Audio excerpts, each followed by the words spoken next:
How did you pick Cobb for the starter game one? He's lined up for it. He's on the right rest, and what Alex has done for us has been great. So we're excited to give him the ball in game one. Mandy? It was obviously a small sample size of him coming back off the IL, but what did you guys see and like from what you saw from him in the last series? Yeah, I thought, obviously not throwing a pitch in a game for 30, 40 days and coming back, and his stuff was there. The velo was there. The stuff was there. Alex has pitched in this league for a really long time, and we trust him to take the ball. We'll go to Ben. In the DS, you obviously got a lot out of guys like Clase and Smith. How does that balancing act change for you guys, if at all, going into this series? Yeah, I mean, we've relied on our bullpen, all year long, but now in a 7-game traditional 7 games in 9 days, you have to do it a little bit differently. We can't, with the days off that we had in the DS, it allowed us to really push the bullpen more than typically. But obviously, these are the guys that helped us get to this point. They're going to be pitching. We'll go to Lauren in the third row. Stephen. Hi.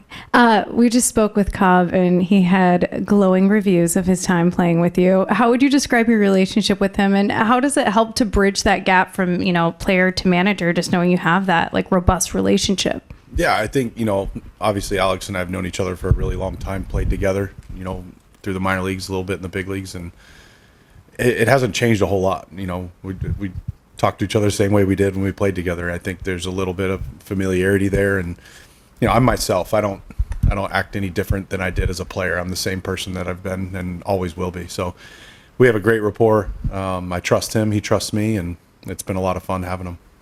And we'll go to Mandy in the second row. How would you describe Andres and Brian's relationship? I think they do everything together. So it's really fun. I mean, I've played and seen some people, middle infield combos that they're close. They know each other. They know what they're thinking. They know where they're going to be. They know what they're going to do, and it's a close relationship. And Hemi and Roke are very, very close. They're good friends. They push each other to be great, and it's just fun to watch them play middle infield.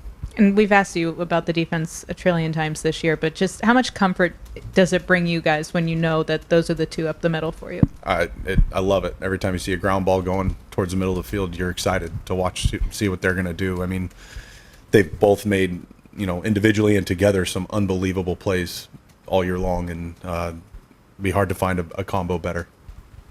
Go to Ron in the first row. Staying with pitchers lined up, would Bybee be game 2? Yeah, Tanner Bybee will start game 2. Any idea beyond that or no? And given what happened in the series 2 years ago, would you expect the fans here to have a rough reception for Naylor? I wasn't here 2 years ago, so I can't comment on that. But the reception a couple months ago was pretty good, so I'm sure it'll be the same. Other questions? Ben in the fourth row.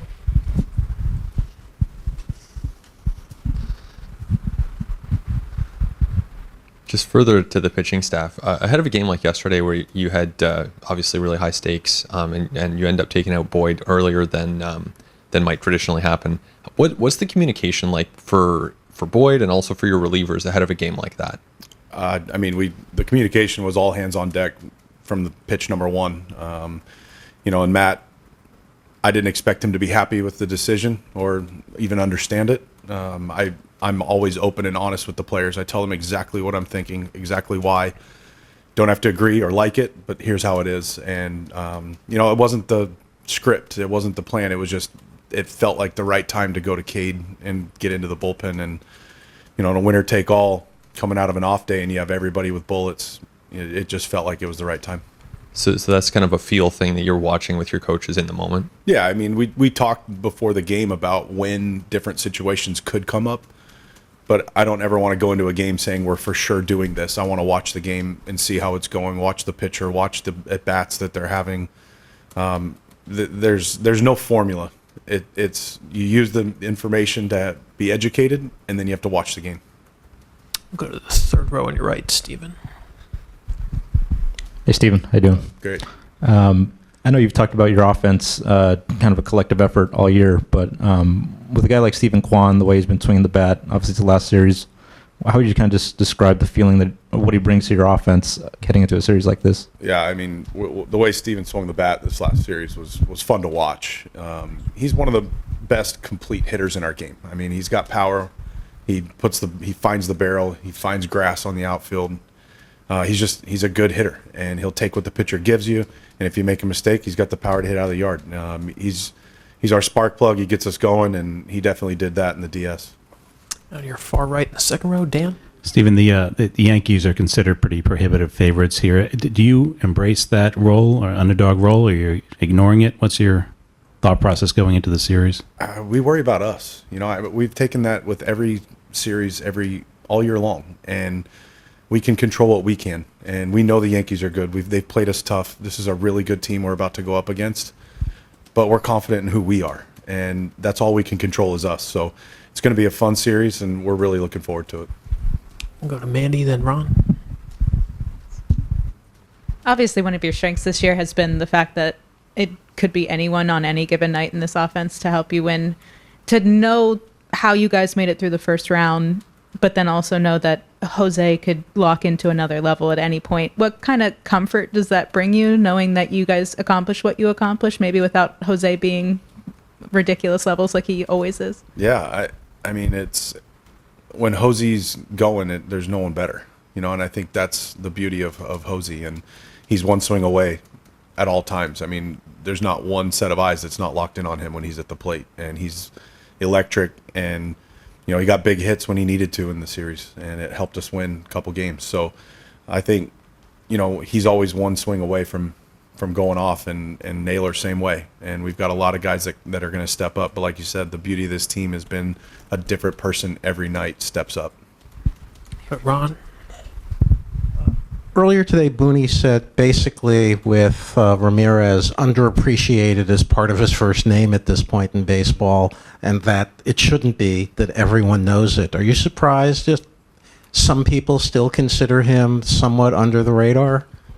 I think in circles he is, but if you ask anybody working in baseball, they don't think he's underappreciated or any of that. I mean, he's one of the elite players in this league. He's a top 5 player in this league every year, and in the baseball circles, everybody knows that and talks about it.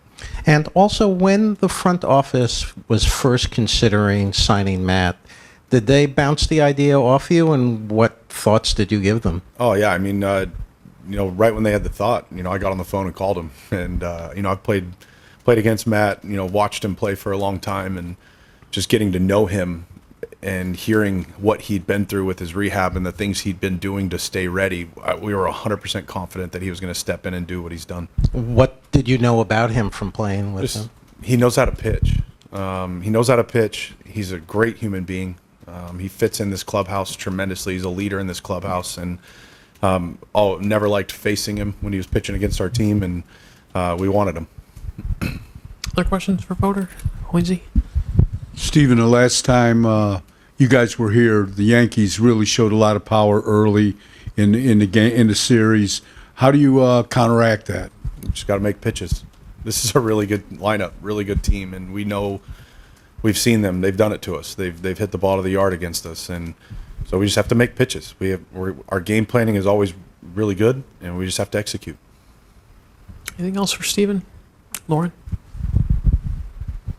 Time for the hard-hitting question. I'm sure you've been asked this a million times, but what is just so special about this team this season? I think from the day we got to spring training, they bought into the belief that we could do this, and they've rallied around it, and we're really good. This is a really good team that we have, and we believe in ourselves, and the guys believe in each other, and this is the closest group of guys I've ever seen in a clubhouse. They care for each other. They have fun. They're always laughing. Middle of the game, we're laughing. We're having a good time. We talk trash to each other constantly, myself included. They're all over me. We just have a good time, and I think these are really good players who care about each other.